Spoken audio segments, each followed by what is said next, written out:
All right, now that we've got the positions and movements down, over the next couple lectures, we're going to talk about the basics of some of the major systems of the body. First here, the basics of the musculoskeletal system, next the nervous system, and then finally the cardiovascular system. And these are systems that show up in every chapter, and it's really just to give you a basic foundation of each of these systems so that you can better understand the anatomy in the subsequent chapters. So first, we're going to start talking about bones and cartilage. So what is cartilage? Cartilage is a tough but flexible connective tissue. It's located at the ends of bones. And really the major function of cartilage is it provides a smooth, like frictionless surface so that bones can easily articulate with each other and move. And then there's three types of cartilage. There's hyaline cartilage, fibrocartilage, and elastic cartilage. And they're a little different in their composition and their function. First off, hyaline cartilage, which is shown in this diagram here. So here's your bones here. And then here at the ends is your hyaline, or in this case it's labeled in the diagram, articular cartilage. So it has a nice glossy appearance. If you see this in a cadaver, you'll notice that has a nice glossy appearance. And it's composed mainly of a central matrix that is composed of type 2 collagen and chondroitin sulfate. And then these are surrounded by a fibrous membrane called the perichondrium. So the outside of the cartilage is called the perichondrium, and then the inside is where that matrix is. Then the perichondrium is analogous to the periosteum, which is the outer connective tissue layer of the bone. The cartilage itself, hyaline cartilage, it carries no blood vessels or nerves, so there's no vascular structures traveling in here, no nervous structure traveling within here. It receives its nutrients by diffusion from surrounding vessels. So if you have a blood vessel that comes in like this, it's going to diffuse into and throughout the cartilaginous structure. It's called articular cartilage, such in this case, in this diagram, when it enables a bone to articulate with each other, two bones to articulate with each other and forms a joint. Fibrocartilage, it's composed of both, it's just in the name, fibrous tissue and cartilaginous tissue that enable it to both be flexible and tough. So that's the key there. It has type 1 and type 2 collagen. These are common test questions both in histology, anatomy exams, also on the board exams. They'll ask you what type of collagen are found in different pieces of cartilage.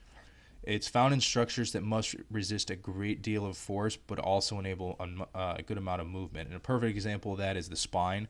So you have the annulus fibrosus of the intervertebral discs. So they got to be strong to resist force in the spine, but they also got to give the spine a lot of mobility. And as you can see here, this is an example of a fibrocartilage disc. So you have this kind of tough looking structure here, and it helps withstand forces coming either this way or that way. Another example is the menisci of the knee joint. Those are kind of like pads in the knee that help both bear weight and enable movement. And they're nice. They're tough, but they're also give a lot of flexibility for movement. Elastic cartilage, it's very similar to hyaline cartilage in its composition in that it has type 2 versus fibro, which has type 1. So fibro really has both 1 and 2. And then hyaline has type 2. And then, as we see here, elastic has type 2 as well. Also contains elastin, which enables an enormous of flexibility. So elastin is a very elastic component and enables this type of cartilage to have a lot of flexibility. It also helps it maintain the shape of structure. So a good example is your outer ear here. It's also called the pinna.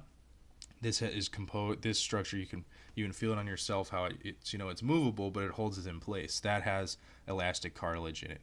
Another example is the epiglottis, which is a structure that helps close the entrance into the trachea, helping protect you from aspirating food. This is also it needs to be tough, but also a mobile structure as well. Now we'll get into bones, the components of the long bone. This is something to be aware of. It's relevant for pathology and infections and just understanding the basic function of bone growth. So you have the first major component is the diaphysis, or the shaft of the bone, which is this long part here. And this is which contains the bone marrow, so the medullary cavity, that's where the bone marrow is. And this is the site of hematopoiesis, where you produce red blood cells, white blood cells, and then it's surrounded by, as you can see here, nice, strong, compact bone, or also called cortical bone. Then you have the metaphysis, which is this structure right here at the top and at the bottom.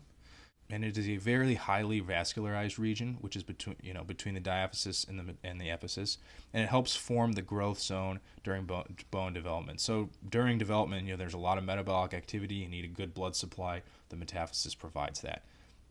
Then lastly, the epiphysis, which is forms at the end of the long bones here and here. This is another part that articulates with another bone to form a joint. It's composed of, as you can see in here, some spongy bone inside here, so that's the spongy bone, and then it's surrounded by a thin layer of compact bone. So now we're going to go through some different types of bones, just so you can be aware of, how to classify bones. So first is a long bone. Now this is a picture of a humerus. This is an anterior view. This is the left humerus, and it's composed of a shaft with two ends. So you have your, this part here, your shaft or your diaphysis, and it develops via endochondral ossification. So that's a type of bone growth where first you lay down cartilage, and then on top of the cartilage it develops into bone, and that's what helps form these long bones. An example of this would be obviously the humerus, the radius, and the ulna, which are in the forearm, the femur in the leg, tibia and fibula. So it's real long bones, both involved in the extremities. Next is the short bones, which are similar in construction to the long bones, which we just talked about, but they're smaller. A good example is the carpal bones. You can see that here in this diagram. So here are your carpal bones of the hand. So these are very small bones here, but again, similar in construction to the long bones. Flat bones, these are bones that are composed of two layers of compact bone and that are often curved, and then they have flat shapes that consist of fibrocartilaginous ends that articulate to form other joints. So a good example here is the hip bone. So here's one hip bone here, here's the other hip bone here, and then you can see this nice flat surface. Hip bones form between the ilium, the pubis, and the ischium. We'll go through more of that in the pelvis and lower extremity lectures, but what the key point to take away from this is that it's long, flat bones, and then they have this fibrocartilaginous joint here called the pubic symphysis, which has a fibrocartilaginous disc here to help withstand movements and weight bearing within the pelvis. Then you have the irregular bones. These are bones that they're unique shapes. They don't really look like anything else. And a good example of that is the vertebrae, which help make up the spine, and then the sacrum, which is at the tail end of the spine, and then you have the bones of the skull. So really, these are all like almost, you could think of these as plates to help form the skull. Each of these are a unique bone, and we'll talk more about those in the head and neck chapter. So another type of unique bone is sesamoid bone, which are embedded in a tendon. And a tendon is a connective tissue structure that helps a muscle connect to a bone and facilitate movement. And so what these sesamoid bones do is they're embedded within the tendon, and they help aid in smooth movement by sliding over joints and reducing friction and wear and tear. So you can see a pattern here. The sesamoid bones, cartilage, there's a lot of structures in place to help these joints move very freely and without any wear and tear. Best example of a sesamoid bone is the patella bone, which you can see here, which is embedded in the quadriceps tendon coming from your quads and your thighs. Lastly, three very unique types of bones are the ossicles. These are bones within the inner ear that aid in conduction of sound waves. It's almost like a hammer system where one bone hits the next, and it's the incus, the malleus, and the stapes, and these beat against each other and end up hitting the tympanic membrane, which is the glossy thing you see if you look inside your ear that helps transmit sound into the auditory tube here. And we'll talk much more about this in the head and neck lecture. Alright, so now we're going to go over the different types of joints. So an overview, what is a joint? So it consists of two or more bones that articulate via cartilage, and they have to have at least one muscle that crosses them, which can facilitate that movement. Three classifications of joints are fibrous, cartilaginous, and synovial joints, and we'll go through those. So just to show on this diagram, this is the elbow joint here. You have the humerus coming down here, articulating with the ulna and the radius here to form that elbow joint. And then you have muscles, the brachialis and the biceps muscle that crosses over, triceps muscle crosses over on the posterior aspect that facilitates the movements. So it's usually more than one muscle that crosses a joint to facilitate movement, but not always. Fibrous joints, so these are joints that consist of two bones tightly adhering to each other and permit very little movement, if any at all. So a perfect example of that are these skull bones, which we were talking about, these flat bones. And what happens is during development, when a child is born, the skull of an infant is very soft because it's still developing and ossifying, And so you have this, it's mostly made of cartilage and then pieces of bone. And then what happens is these bones fuse together, and this is called sutures. And these sutures, they help fuse the bones together and allow very little movement. We'll go through these in more detail in the head and neck lecture. A syndesmosis. So this is a joint where adjacent bones are connected tightly together with a fibrous connective tissue. And really what that connective tissue serves to do is it helps give not only structural support, but also enabling movement. And a good example of that is, so you have, this is a coronal view of the tibia and fibula, your bones in your leg, articulating at the ankle joint. So this is the bones of your feet here. And so you have the tibia and fibula coming down, and they have this ligament here that connects them, this really strong fibrous ligament, and that enables them to give not only support, because this is a major weight-bearing area, but also give a significant degree of movement as well at the ankle joint. So cartilaginous joints, they consist of hyaline cartilage and include that epiphyseal cartilage plate of the long bone that allows for growth along the length of the bone. So that endochondral bone growth we were talking about, where you lay cartilage down and then bone forms on top of it. They permit very limited movement. And a secondary cartilaginous joint, which is known as a symphysis, also consists of fibrocartilage, and it allows a small amount of motion. So a good example of that is the pubic symphysis here, which is that which we were talking about earlier. This is this fibrocartilaginous disc, and it helps withstand a lot of force within the pelvis, but also has very limited motion for these two hip bones joining together. Synovial joints, these are gliding joints involving two flat bone surfaces that enable gliding movement of one bone over the other via cartilage. And this is probably more what you think of when you think of a joint. So a good example is the sternoclavicular joint. So you have the sternum here, and then you have the clavicle coming in here, and these articulate, and allows them to slide against each other, creating additional freedom of movement. Another example of synovial joint is like the knee joint, which has like a synovial capsule around it, and that enables, as you know, with the knee, a good degree of movement as well. Hinge joints, which are similar to door hinges because they enable a similar range of motion, only really extension and flexion. That's really what they're limited to. Good example is that is the elbow, the ankle, interphalangeal joints. And as you can see here, here's the elbow joint here, and really the elbow can extend and then flex up too, and that's really all it can do.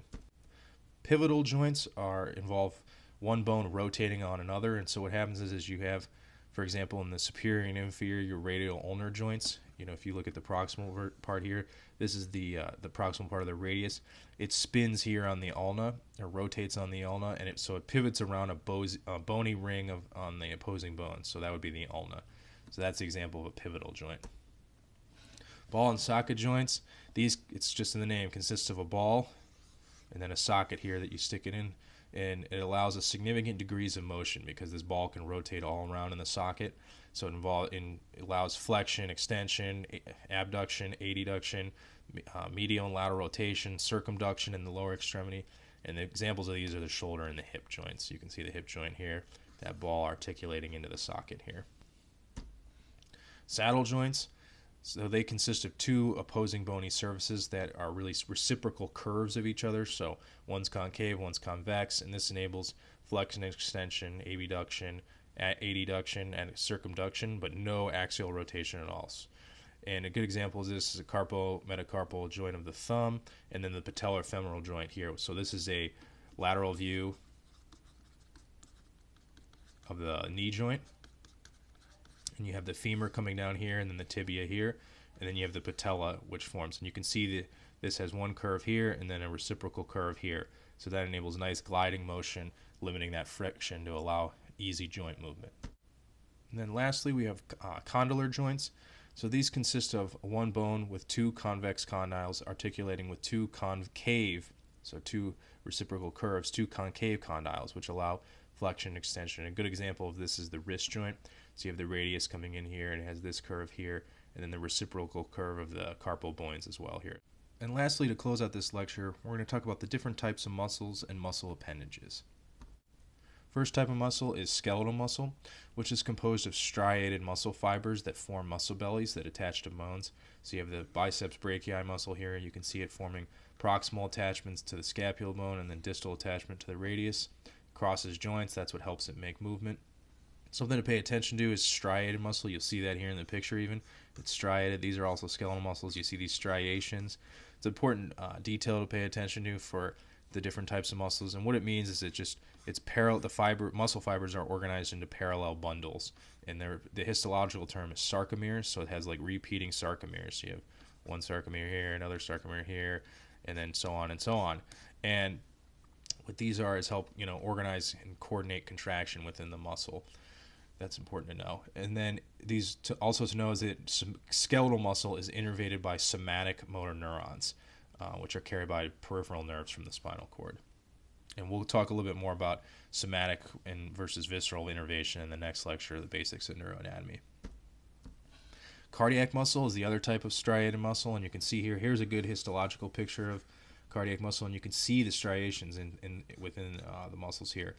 And they're joined by intercalated discs, which are these structures here that help join different fibers together, and this enables rapid electrical conduction between fibers. So if you remember, the heart's a big muscle, and what its function is, it has electrical impulses going through it to stimulate the beating function of it. And so this has got to be fast. The heart has to be beating 24/7 nonstop your whole entire life, and so you need to be able to rapidly conduct these electrical impulses. So that's what these intercalated discs helps you to do.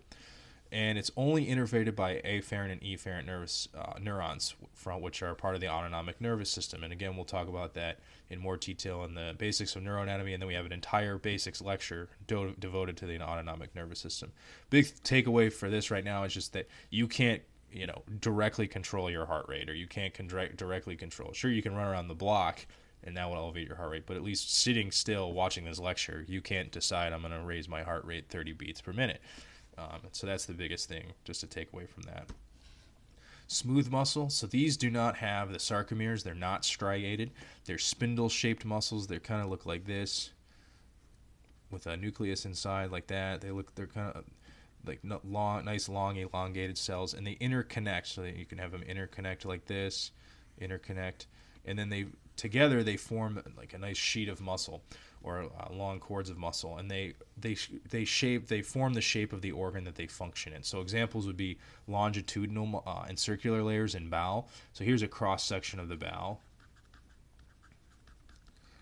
and so this is the epithelium where your absorption happens in the bowel, and then here's your muscular layers here. So this is a cross section. So these are your circular layers. So if we look at a circular layer of bowel here, you have the lumen in here, and then you have your circular layer of muscle. So this helps contraction and narrowing the lumen. And then you have the longitudinal, which you can see here as well. And these kind of run the length and also help squeeze down on the bowel. We'll talk about more in depth in the abdomen lectures. These are also only innervated by visceral, afferent, and efferent neurons from, again, the autonomic nervous system. Now to finish off, we'll talk about muscle appendages. First one we're going to talk about is tendons. You can see that this is a good example. Flexor digitorum profundus. This is a muscle in the forearm that helps you flex your fingers. You can see these nice fibrous, long connective tissue bands that extend out from the distal end of the muscle, coming down and attaching onto the bone. These are what help facilitate the muscle movement. Ligaments. Now, often people, especially when they're first learning anatomy, they'll confuse tendons and ligaments. So tendons connect. So we'll review this here. So tendons are muscle to bone, and ligaments, the big difference, ligaments are bone to bone. So that's the big difference. And they're not the same thing. They're two different types of structures. They're similar in composition. A ligament is also a fibrous band of connective tissue, but it only connects bones to other bones, versus tendons, which connect muscles to bones. And so this is a great example here in the shoulder. You can see these ligaments connecting the scapula and the humerus, and then the clavicle to the scapula. A lot of ligaments involved. Appendages, they're almost like a big sheet of tendons, so they're fibrous sheets, and they extend out from the distal end of muscles, just like regular tendons, and they enable either a broad muscle attachment or to large segments of bone, and or to attach to multiple bones. And a good example here is this appendages in the skull here. It connects the the frontalis to the occipitalis muscle and extends over the scalp here, and so that enables these two muscles to connect each other and manipulate scalp movements. And we'll talk about that more in depth in the head and neck lecture. Fascia. what we'll talk about here is this is a fibrous sheet of connective tissue that surrounds muscles and organs in a plastic wrap. So you can see here, a good example is the thoracolumbar fascia, which envelops the deep back muscles.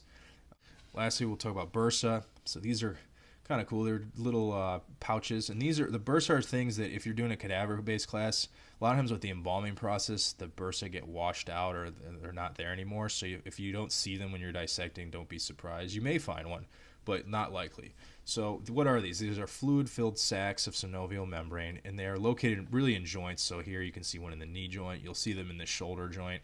And what they do is, again, they just help reduce friction and enhance motion. So there's these, a lot of times also muscle, so you have like a bursa like this, and then you'll have a muscle tendon that'll go over top of it. And it just helps the tendon from getting torn or worn down.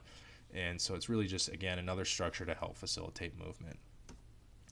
And that concludes the basics of the musculoskeletal system.